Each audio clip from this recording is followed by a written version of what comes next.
Welcome to season 3, episode 3 of Two Guys on Politics. I'm Ray Hanania. I'm Bill Lipinski. We do have 3 topics we're going to talk about. The first topic is, do American citizens have the right to defend themselves in their homes and the businesses against criminals? The second topic is, how far is America willing to go to give freedoms and citizenship-like benefits to illegal aliens and people who are non-citizens? And the final topic is Biden's deal with Iran that is being negotiated. We don't know if it's going to go through, but we'll talk a little bit about that. Let's go to the first topic. You saw that story about those two, I think they were Sikh Asians who had a store, and some criminal broke in and was stealing stuff. He had done it twice before. And then there was some scuffle. He threatened them once before that if they didn't leave him alone, he would kill them. So the third time that the guy comes in, the store owner started beating him with a stick to stop him from stealing. And the police announced they were thinking of charging the store owners with excessive violence against the criminal. What does that tell you about our society today? Well, it tells me that California is certainly in a lot of trouble, because the law that applies to this situation, from what I understand, is that if someone is stealing something from you and it's less than $1,000, right, and you stop them, you have to use minimum force to stop them. If you use too much force, you can be sued, you can be arrested for using this maximum force on a criminal trying to steal from you. Now, California leads the nation in many things, and I think that they're beginning to lead the nation in stupid laws. Stupidity. Utterly and completely ridiculous. I think New York State is very similar, because there was a case in New York where an individual came into a store, stole a bunch of items. The owner managed to stop him and knock him down and control him. And the thief was going to sue the store owner for beating him up. I mean, it's. I agree with you. I'm shocked. It used to be. Go ahead. Go ahead. No, go ahead. I was going to say that in Cook County, we changed the law. It used to be steal $500 or less. It was a misdemeanor. Then she raised it. Kim Fox, the terrible Cook County state's attorney, raised it to $1,000.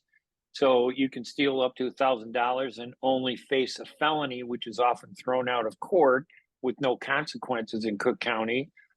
And it seemed like that was done to make life easier for the criminals. And now here we have in California, and as you point out correctly, this happens all over the country. A criminal, a person who commits a crime, seems to find themselves the victims of their own doing. And the person that they've targeted suddenly has the burden of the punishment, and they're turned into the criminal. These two store owners, this guy robbed them twice before, and one time said, "I'm going to get my gun and kill you," left, and then came back a third time stealing it. And these two poor store owners, who are immigrants but they're American citizens, decided that they weren't going to let him steal their product, and they beat him up. And the police right away said they may investigate these two business owners and charge them with excessive violence. The fact that even came to that point, that they were even being considered, it turned out they're not going to charge them. The fact that even considered it is upsetting, isn't it? That instead of, why are we talking about the victim rather than the criminals? We've made the criminals into the heroes. Themes. Well, unfortunately, in many of these locations that this is happening, the state's attorney or the attorney general have been funded by George Soros.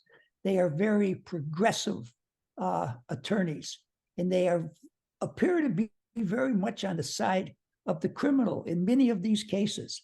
I mean, in California, it was a felony up until very recently for this to happen to a store owner. And now it's a misdemeanor. And I understand the misdemeanor is only a fine. So as you pointed out, the store owner is more vulnerable to the law in this situation than the criminal is. It is not only California, it's in a number of other states. But I say it's because of the various attorney generals or states attorneys and the policies that they have put forth. I know Kim Foxx was very responsible for several changes in the state law pertaining to individuals. Whether it would be a felony or a misdemeanor and how much the amount of money would be. Fortunately for the residents of Cook County, she's not running for election again. And we have to hope and pray we don't get another one of these progressives as a state's attorney. Well, and not only progressive, but a progressive that believes the criminal has more rights than the regular American citizen, who apparently, in the eyes of some law enforcement leaders, not the police, because I know a lot of police are upset by this, we don't have any rights. So if someone commits a crime, they should be denied all of their rights of protection. If you're engaged in a crime and I stop you, you come to my house. I thought I was that I had the right, if someone broke into my house, don't I have a right to protect myself and shoot them? Rather than me waiting to say, oh, I'm not going to shoot you until you decide to try to shoot me. And if by chance I survive, I'm going to shoot you. That completely turns the whole process of defending yourself upside down. Yeah, well, justice has been turned upside down in many cases, I believe, and I think it's very un-American. That's certainly not the way, I grew up. Now I realize that things change, and we have to adapt to the changes. And I've tried to do that as much as possible in my lifetime. But there are some things that I just absolutely refuse to change on. I still think there are some real hard truths in this world, and we have to live up to those truths. And I believe that a criminal is a criminal and a victim is a victim, and you can't interchange them with the law. Yeah, I would say that if it turned out that this alleged criminal wasn't a criminal and this was all fabricated by the business owners and they made everything up, then I'd say, yeah, then prosecute the business owners. But if this guy comes in and puts even the minor threat, if he hints at assault, they have the absolute right to respond. And if they believe that they're in danger, they should have the right to beat the hell out of the guy, incapacitate him, until the police can get there. And I'm even wondering about why weren't the police there fast enough in some of these neighborhoods that are filled with crime. It just seems that the criminal today has more rights. That is a new thinking that our society has. Let's feel bad for the criminals. Let's portion out the punishment. Let's eliminate the death penalty. A serial killer murders 20 women in a horrible manner, but we don't want to put him to death. Let's put him in jail where we, the taxpayers, are going to have to pay, his entire life, where he might become a good person one day and take classes to learn to be a lawyer and get himself out of prison. And as practice shows us, these former criminals, when they get out, they end up in 80% of the cases committing worse crimes. This system is broken in such a terrible way. I think there should be leadership, don't you think, from the federal government stopping this and reversing this trend where you and I become the victims for trying to do the right thing. Well, many of the liberal progressives in this country at the present time will tell you that these people that were put in jail, in many cases, should not have been put in jail, number one. Number two, they shouldn't have been given the long sentence that they were given. And number three, that all their cases should be reviewed as soon as possible so many of them can get out. Now, I'm sorry if anyone is falsely imprisoned, but I wonder in the great scheme of things, how many people were falsely imprisoned in comparison to how many people are not going to be charged with felonies or even misdemeanors today because of the liberal progressive law enforcement people that we have, primarily the state's attorneys and the attorney generals.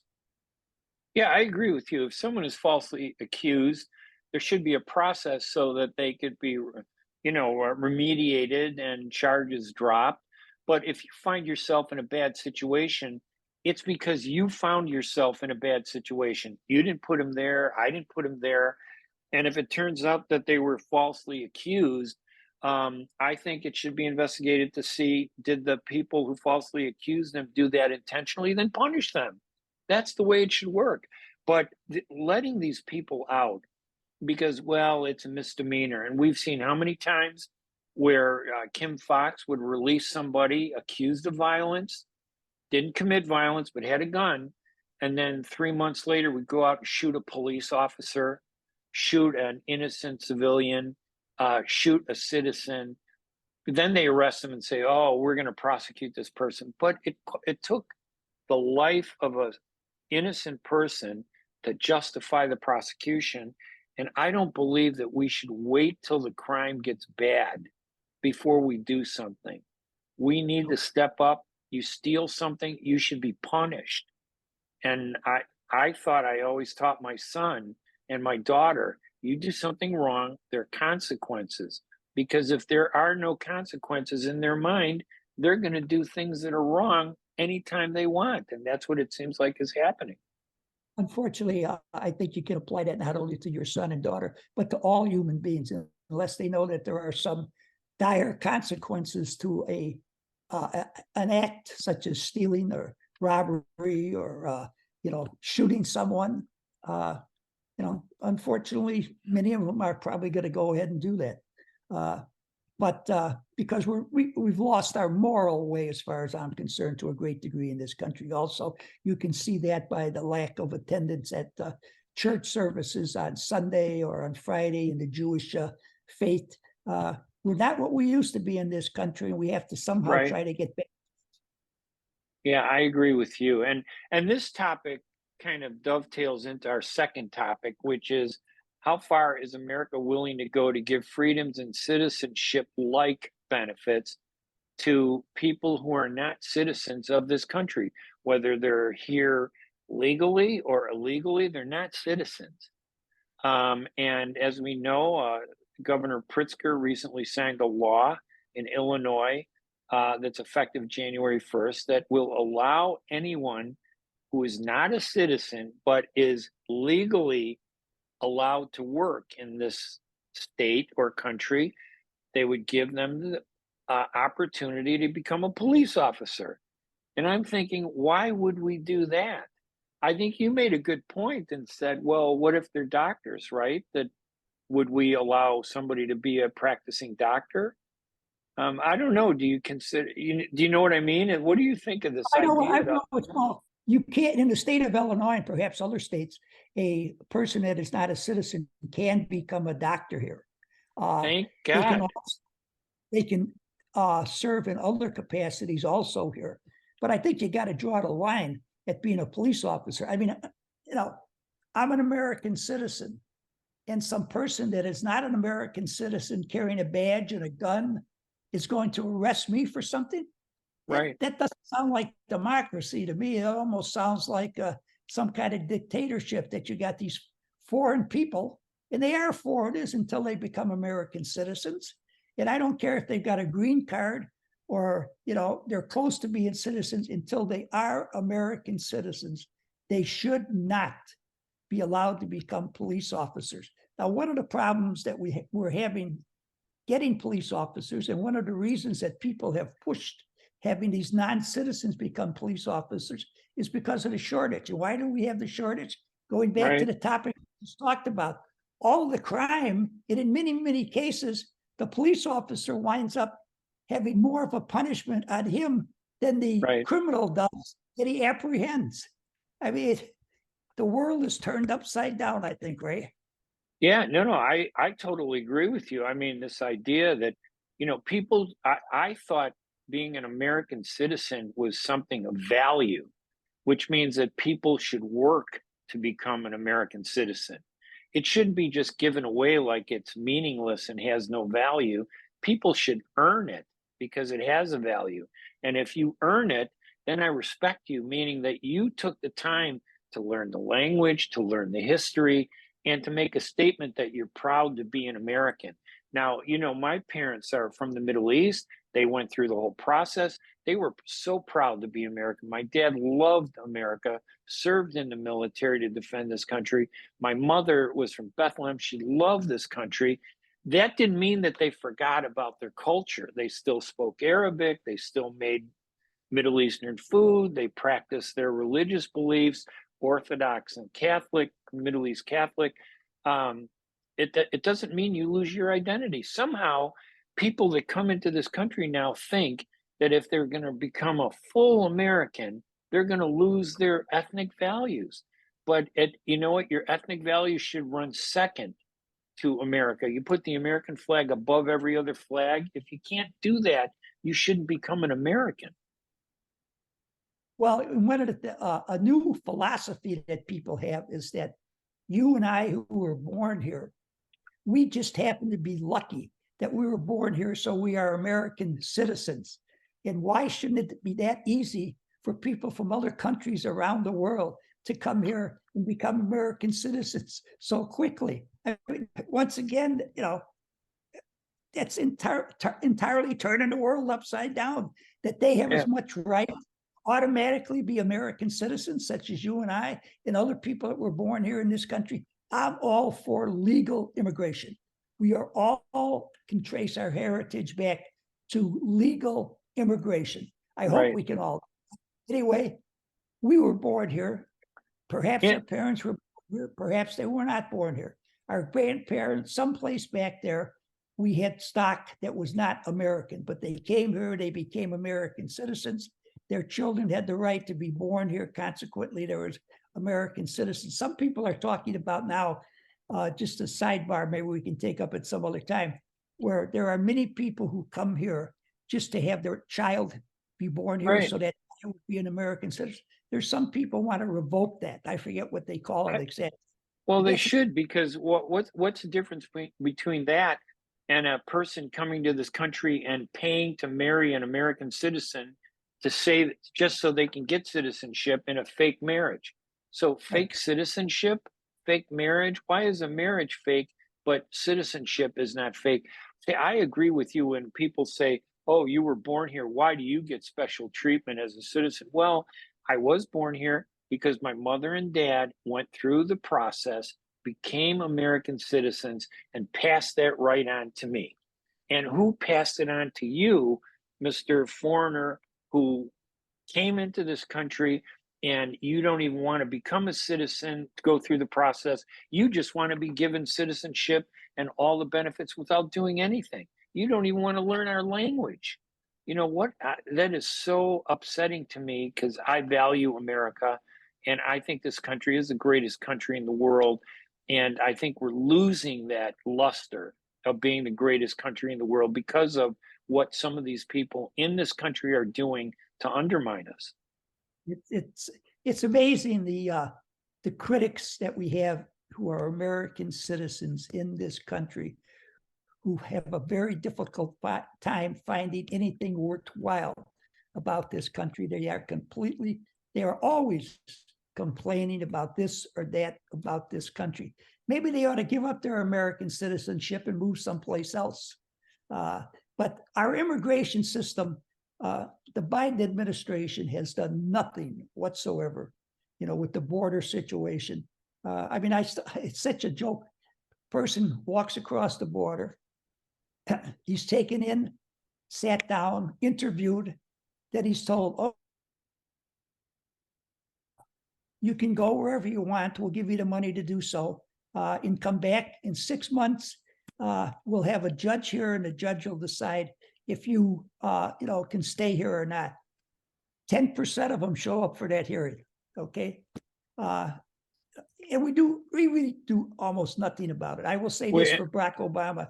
He deported more of those kind of people than Bush before him, or Trump after him, or Joe Biden did. Yeah, and there was enough PR spin to make it look like that he didn't do anything, but in reality, because politically it would hurt him.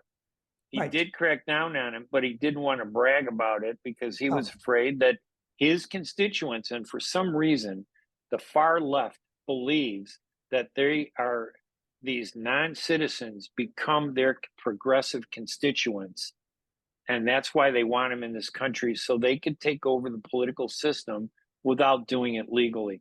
I'll tell you what, if someone wanted to talk about stealing the votes, that to me is a process of stealing votes by allowing non-citizens to become citizens without going through the same process and vetting. Because a lot of these some of these non-citizens are criminals. Even if there's one out of 100, we need to stop that one criminal from coming into this country, because that one criminal could impact 10, 20, 30 people in a very negative way. I think it's worth the burden on the other 99 people that we slow that process down, make them go through the process, be vetted and check and confirm that their real intent is to become American citizens. Why does anybody yes. want to be an American citizen if they really don't care about being an American citizen? I don't This is understand that. a land of great opportunity, Ray. They like to come here, make a lot of money, then go back to their homeland and live like a king. Yeah. So, and speaking of Biden, let's switch over to him. I know that it was announced and yesterday, I think, and it was talked about today, where President Biden's government has been negotiating with the government of Iran. You remember that country? They called us, the U.S., the Great Satan. They gave us this Oh, yes, I nickname, remember the that Great well. Satan. So the Biden administration is negotiating with Iran because the Biden administration, the U.S. has frozen more than $6 billion in Iranian assets over the years because of Iran's support of terrorism and violence that have targeted Americans. So they're offered to unfreeze that $6 billion if the Iranians would release 6 Americans who have been held hostage. And in many cases, it's for political reasons. The Iranians grab them, hold them hostage, put them in prison, convict them of crimes, abuse and mistreat them. But in exchange for getting that $6 billion back, Iran is willing to release those 6 Americans, which I think is a good deal. And I think the only other good thing about this deal, I don't like the deal overall because I don't trust Iran. We should just send our troops in, find out where our 6 citizens are, blow the hell out of everything around them, just like in the movies, save our person and bring them back to America. But in the meantime, I'm what glad, the U.S. I'm glad you're not too aggressive, Ray. and the last thing, just to explain the story, in the meantime, that $6 billion wouldn't go directly to Iran. It would go to a third party country who we would trust, like Qatar, which has a U.S. Air Force base in its property. And they would oversee the money being spent to ensure that it was only spent for food and citizenship and not for plastic explosives and suicide bomber belts, and anti-American propaganda literature. What do you What think about of that whole process? what about drones? Can they buy drones or manufacture drones with that money? Well, they could, and they're probably going to give them to the Russians, the new Soviet Union, Putin's Soviet Union. No, but they're supposedly not.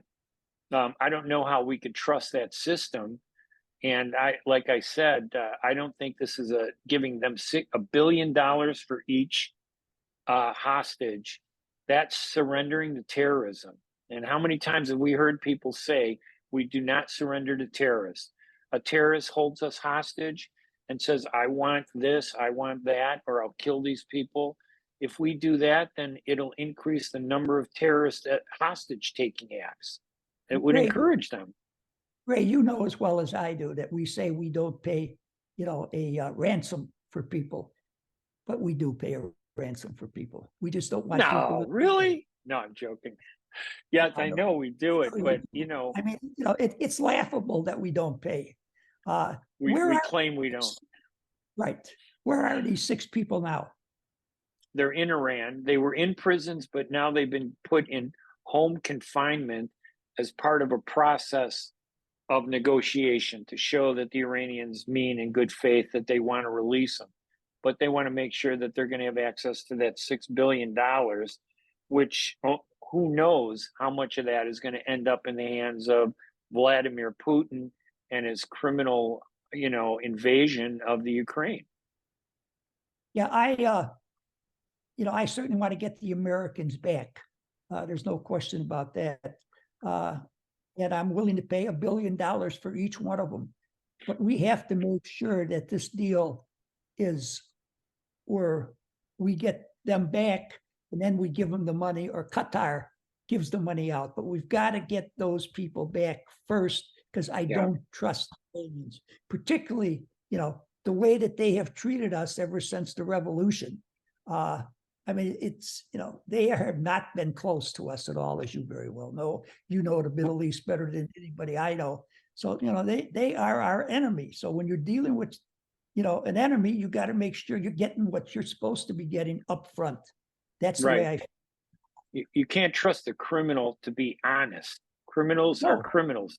They break the law on purpose, and they break promises, and they do injustice. And in this case, I have to be honest, as much as I hate that there are 6 Americans being held hostage in Iran, most of those Americans went to Iran understanding the system was, a terrorist government.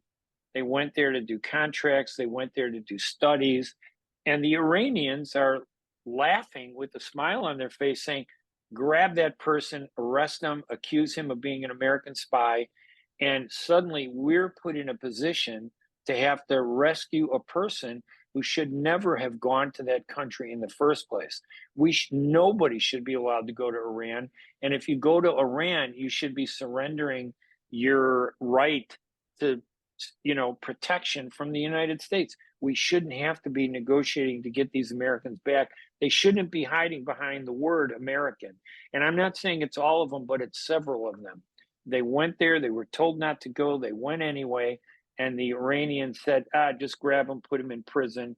Their family then says, oh, my son is in prison. We need to get him out. What is the U.S. going to do about it? What did you do about it as a parent? Why would you let your son go there to study in Iran? Are you kidding me? Yeah, I just don't understand the motivation of these people that will go to a place like Iran, or to go to China, go to Russia. I mean, we all know what they are. We all know how much they hate America, that you're going to be a target for being taken hostage, whether they claim you're a spy or, you did something else in the country. Now, there's 6 people. I'm going to have to look it up and see what their circumstances. Yeah, exactly. Mm-hmm.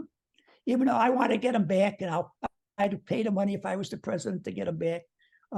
But we have to be, much harder on stopping people from going to countries like that, because it never winds up well. It should be a crime. It should be a crime if any American goes to North Korea. It should be a crime, and that includes that basketball player.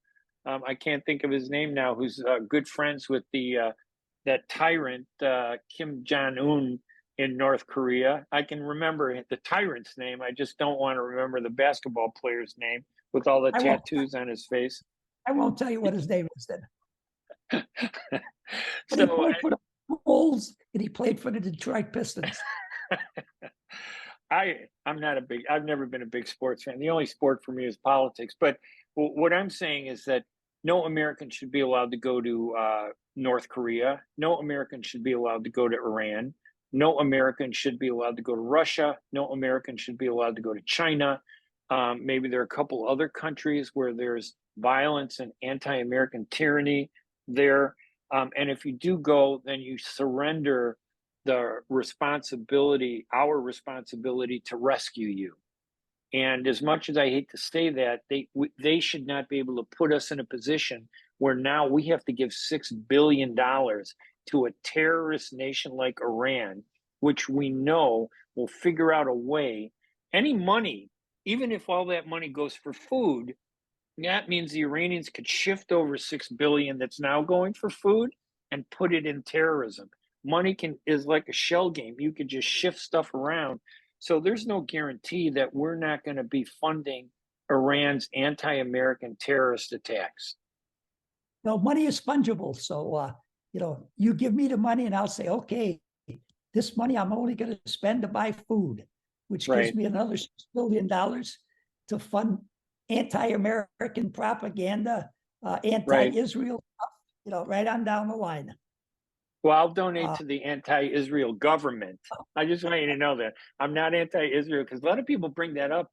I'm anti-Israel's government and their policies, but I think that's being an American.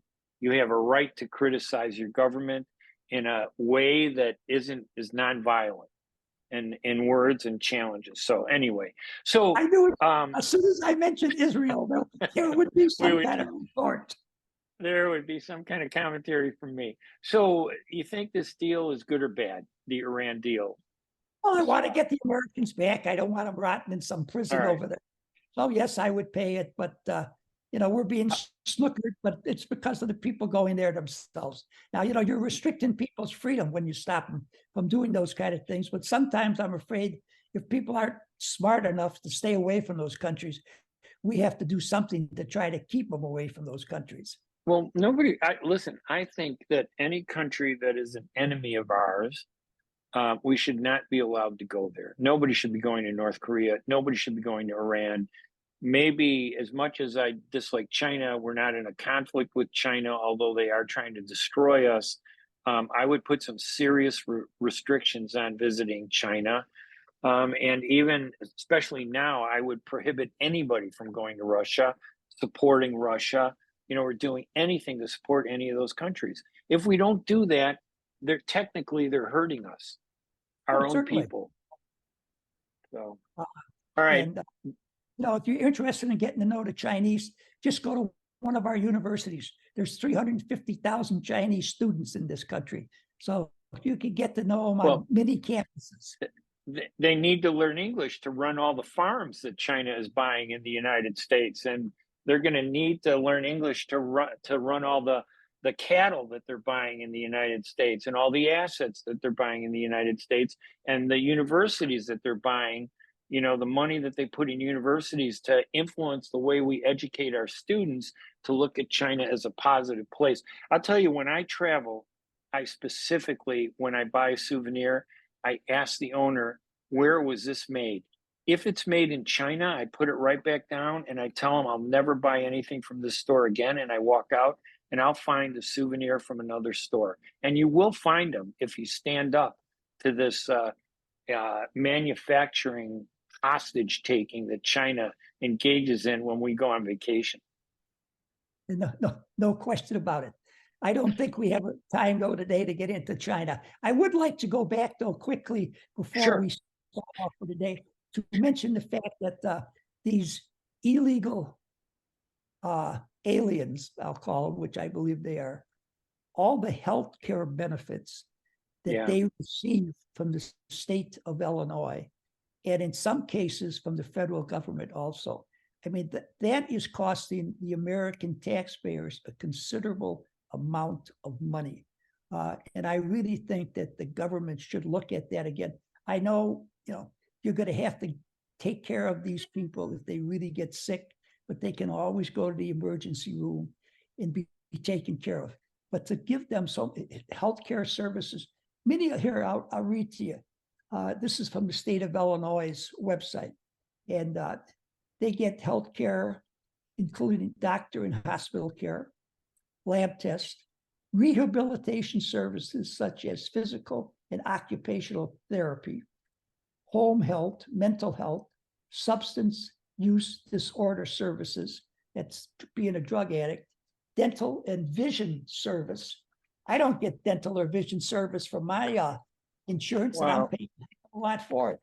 So that's just another little problem we have here. And so this is the mindset where we take the value away from these benefits. We devalue ourselves as Americans. We devalue everything that we produce, great healthcare, great education, great policing. We devalue that. And we tell people, you don't need to work for it or earn it. We're going to give it to you for free. Meanwhile, the people that worked for it and that earned it, that became citizens, that went through the process, however long it took, that are out there finding jobs and paying their taxes, they can't get certain of these benefits that are being given away for free to these non-citizens. I totally agree with you. I think that's a terrible situation. And worse, you and I are paying for it. The people that are working, the people that go out to be, to earn things, we're being punished. The people that are not earning, that are sitting at home, and I'm sure there's some that would love to get a job, but I just can't believe the majority saying, hey, why do I have to work when I get all this for free anyway? I'll just stay home. I don't need to work. That's the wrong lesson that we're teaching people. Yes, unfortunately, that's true. All right, Bill, I think we covered a lot of good topics today. So let's end it there, but and say thank you to everybody for listening. You go to our website at twoguysonpolitics.com. You'll see all our podcasts, video podcasts, and you'll see a link to our audio podcast if you want to download and listen to it. But I'm sure you want to see the two of us in person in front of our Betsy Ross American flags. And we want to thank all the people that have been watching, because we have been getting a lot of response that's been very, popular. So we're growing, Bill. There are a lot of people that are starting to see a lot of the things that we're talking about have some substance that needs to be weighed and considered. Good. Very, very good. Well, let me say until next time, this is Bill Lipinski, a fellow American. And we'll see everybody again next week here at Two Guys on Politics. I'm Ray Hanania.